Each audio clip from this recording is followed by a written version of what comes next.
Hello hi नमस्कार, आप सुन रहे हैं जागरण पॉडकास्ट का खबरनामा। मैं हूं आपके साथ शताक्षी सिंह। आज तारीख है 25 अगस्त की और दिन है शुक्रवार का।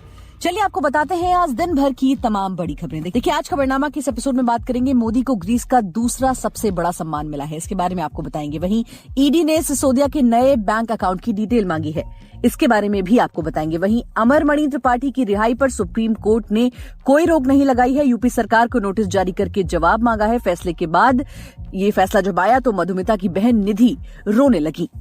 वहीं लालू यादव बैडमिंटन खेल रहे हैं और सीबीआई का कहना है कि उनको जमानत देना गलत है। सीबीआई फिर से उन्हें सलाखों के पीछे डालने की फिराक में है। लालू ने किडनी ट्रांसप्लांट का हवाला देकर फिलहाल बेल मांगी थी और 17 अक्टूबर को इस मामले पर सुनवाई होगी। वहीं राष्ट्रपति चुनाव में धोखाधड़ी के आरोप में ट्रंप ने सरेंडर कर दिया है। वो 20 मिनट जेल में रहे।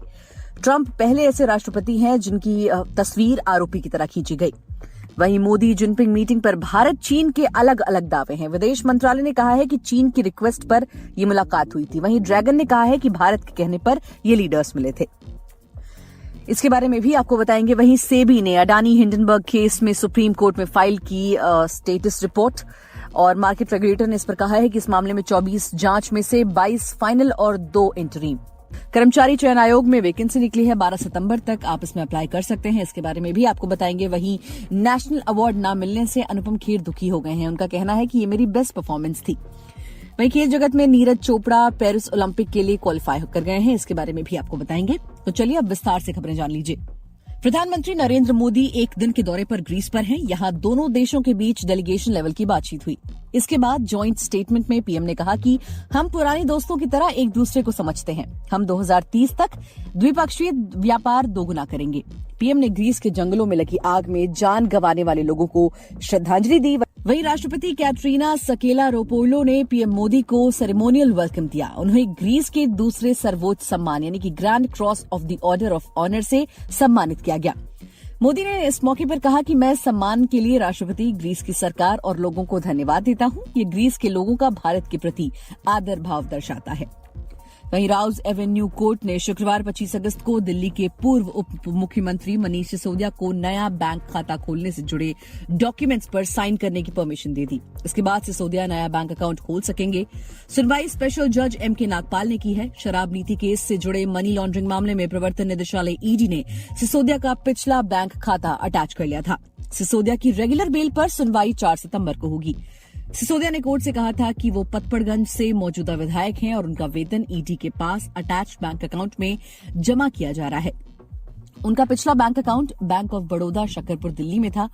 कुर्की के कारण उनके परिवार को उस बैंक खाते से पैसे निकालने में दिक्कत हो रही थी, इसीलिए उन्हें नया बैंक खाता खोलने की जरूरत है। सिसोदिया की वकील इरशा खान ने बताया कि कोर्ट ने उन्हें कुछ डॉक्यूमेंट साइन करने की परमिशन दे दी है। वहीं मधुमिता शुक्ला हत्याकांड में पूर्व मंत्री अमरमणि त्रिपाठी की रिहाई पर सुप्रीम कोर्ट ने रोक नहीं लगाई है। कोर्ट ने यूपी सरकार को नोटिस जारी कर 8 हफ्ते में जवाब मांगा है। कोर्ट के इस फैसले के बाद ही परिसर में मधुमिता की बहन निधि शुक्ला फूट फूट कर रोने लगी। वहीं अमरमणि की शुक्रवार को रिहाई होने की उम्मीद है। अभी अमरमणि और उनकी पत्नी बीआरडी मेडिकल कॉलेज के प्राइवेट वार्ड नंबर 16 में भर्ती हैं। जेल प्रशासन के मुताबिक रिहाई परवाना जेल पहुंचते ही उसे लेकर जेलर खुद बीआरडी मेडिकल कॉलेज जाएंगे, जहां से दोनों को रिहा कर दिया जाएगा। मधुमिता शुक्ला हत्याकांड में अमरमणि और मधुमणि गोरखपुर की जेल में आजीवन कारावास की सजा काट रहे हैं।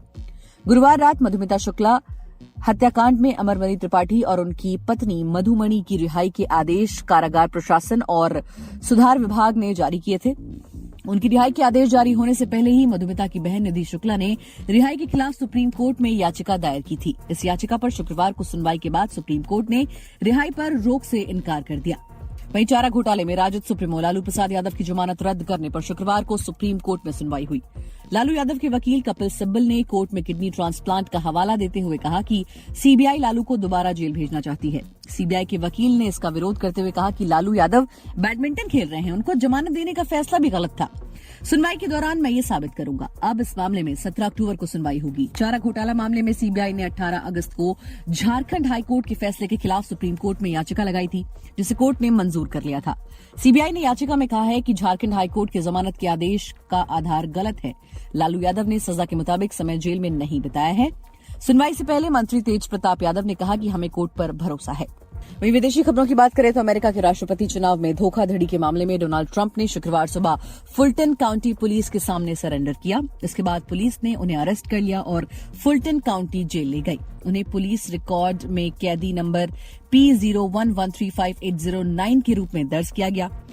ट्रंप की आरोपी की तरह तस्वीर भी खींची गई। 20 मिनट बाद वो जेल से बाहर आ गए। इसी के साथ ट्रंप अमेरिका के पहले ऐसे राष्ट्रपति बन गए जिनका कैदियों की तरह मग शॉट लिया गया। सीएनएन की एक रिपोर्ट के मुताबिक ट्रंप ने रिहाई के पहले शर्तों के साथ $2 लाख का बॉन्ड भरा। जेल से बाहर आने के बाद ट्रंप ने पत्रकारों से बातचीत की। उन्होंने कहा, मैंने कुछ भी गलत नहीं किया। ट्रंप पर जॉर्जिया में राष्ट्रपति चुनाव नतीजों को पलटने के लिए धोखाधड़ी, धमकी देने और जालसाजी के आरोप हैं। उनके अलावा इस मामले में 18 और लोगों को आरोपी ठहराया गया है। वहीं ब्रिक्स समिट के आखिरी दिन 24 अगस्त को साउथ अफ्रीका में पीएम मोदी और चीन के राष्ट्रपति शी जिनपिंग के बीच मुलाकात हुई। 25 अगस्त यानी आज चीनी विदेश मंत्रालय ने दावा किया कि मीटिंग भारत की रिक्वेस्ट पर हुई है। हालांकि भारत के विदेश मंत्रालय ने चीन के इस दावे को सिरे से खारिज कर दिया है। फॉरेन मिनिस्ट्री ने बताया है कि चीन की तरफ से कई महीनों से बायलैटरल मीटिंग की रिक्वेस्ट पेंडिंग थी। इसके बाद ही दोनों नेताओं में बातचीत हुई। पीएम मोदी और शी जिनपिंग के बीच हुई बातचीत अनौपचारिक थी। वहीं security exchange board of India यानी कि सेबी ने शुक्रवार को अडानी हिंडनबर्ग मामले पर सुप्रीम कोर्ट में स्टेटस रिपोर्ट फाइल की है। रिपोर्ट में मार्केट रेगुलेटर सेबी ने एक एफिडेविट में सुप्रीम कोर्ट को बताया कि इस मामले में उसकी 24 इन्वेस्टिगेशन यानी जांच में से 22 फाइनल और 2 इंटरिम है। सेबी ने बताया कि इन इन्वेस्टिगेशन पर बाहरी एजेंसियों से जानकारी मिलने का इंतजार है। इंटरिम जांच में अडानी की कंपनियों की 13 विदेशी यूनिट शामिल थी। मार्केट रेगुलेटर ने कहा कि जांच के फाइनल नतीजों के बाद ही आगे उचित कदम उठाए जाएंगे। वहीं सरकारी नौकरी की तैयारी कर रहे युवाओं के लिए एक अच्छी खबर है। कर्मचारी चयन आयोग ने वैकेंसी निकाली है। इसके तहत देश भर में junior Hindi translator, junior translator, senior Hindi translator समेत 307 पदों पर भर्ती की जाएगी। इसमें शामिल होने के लिए उम्मीदवार कर्मचारी चयन आयोग की ऑफिशियल वेबसाइट ssc.nic.in पर जाकर 12 सितंबर तक ऑनलाइन अप्लाई कर सकते हैं। इसके बाद रिटन टेस्ट के आधार पर उम्मीदवारों का सिलेक्शन किया जाएगा। कर्मचारी चयन आयोग द्वारा निकाली गई भर्तियों के तहत हिंदी अनुवादक, जूनियर अनुवादक और सीनियर हिंदी अनुवादक परीक्षा के जरिए 27 विभागों और मंत्रालयों में पोस्टिंग दी जाएगी। इनमें central board of indirect tax and custom के सबसे ज्यादा 102 पद, जबकि ऑल इंडिया रेडियो में 56 पदों पर भर्ती होगी। वहीं मनोरंजन जगत की बात करें तो 69वें नेशनल फिल्म अवार्ड में फिल्म द कश्मीर फाइल्स को राष्ट्रीय एकता दिखाने के लिए बेस्ट फीचर फिल्म का अवार्ड मिला है। इस फिल्म से बतौर एक्टर और एग्जीक्यूटिव प्रोड्यूसर जुड़े रहे अनुपम खेर ने इस अवार्ड के प्रति अपनी एक्साइटमेंट शेयर की है। उन्होंने फिल्म के नेशनल अवार्ड जीतने पर खुशी जाहिर की, पर साथ ही खुद की परफॉर्मेंस को अवार्ड न मिलने पर दुख भी जताया। वहीं दूसरी तरफ फिल्म के डायरेक्टर विवेक अग्निहोत्री फिल्म को मिले अवार्ड से काफी खुश हैं। उन्होंने कहा कि अब सभी ने ये मान लिया है कि ये फिल्म सच्ची है। हाल ही में एक इंटरव्यू में अनुपम खेर ने कहा कि हमें नेशनल अवार्ड जीतने की काफी उम्मीद थी, क्योंकि जब आप अपना बेस्ट काम करते हो तो ऐसी उम्मीदें रखते हैं। फिल्म के डायरेक्टर विवेक अग्निहोत्री इस वक्त देश में नहीं है, पर मैं उनकी जगह पर यह बोल सकता हूं कि रिलीज के बाद जो कुछ भी हुआ, हमने इस कैटेगरी में जीतने की कभी उम्मीद नहीं की थी। इस नेशनल अवार्ड ने हर उस इंसान को जवाब दे दिया है जिसने इस फिल्म पर सवाल उठाए थे। ये कैटेगरी में अवार्ड जीतने के बाद हम सभी के चेहरे पर मुस्कान है। वहीं खेल जगत की बात करें तो देश के लिए गुड न्यूज है। देखिए, भारत के star javelin thrower Neeraj Chopra ने वर्ल्ड एथलेटिक्स चैंपियनशिप 2023 के क्वालिफाइंग राउंड में शुक्रवार को 88.77 मीटर थ्रो किया।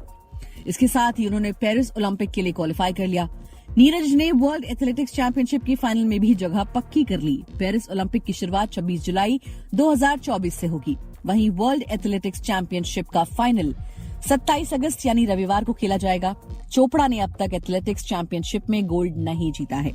हंगरी के बुडापेस्ट में जारी वर्ल्ड एथलेटिक्स चैंपियनशिप में नीरज ने क्वालिफाइंग राउंड के अपने पहले प्रयास में ही 88.77 मीटर थ्रो कर लिया, जो उनका सीजन का बेस्ट भी है। चोपड़ा ने इसी साल मई में दोहा डायमंड लीग में अपने पिछले सीजन का बेस्ट 88.67 मीटर हासिल किया था। ओलंपिक, एशियन गेम्स और कॉमनवेल्थ गेम्स में गोल्ड मेडल जीतने के अलावा 25 साल के Neeraj Chopra diamond league champion भी हैं। इसी के साथ आज के लिए फिलहाल इतना ही। देश और दुनिया की बाकी खबरों को जानने के लिए सुनते रहिए जागरण खबरनामा।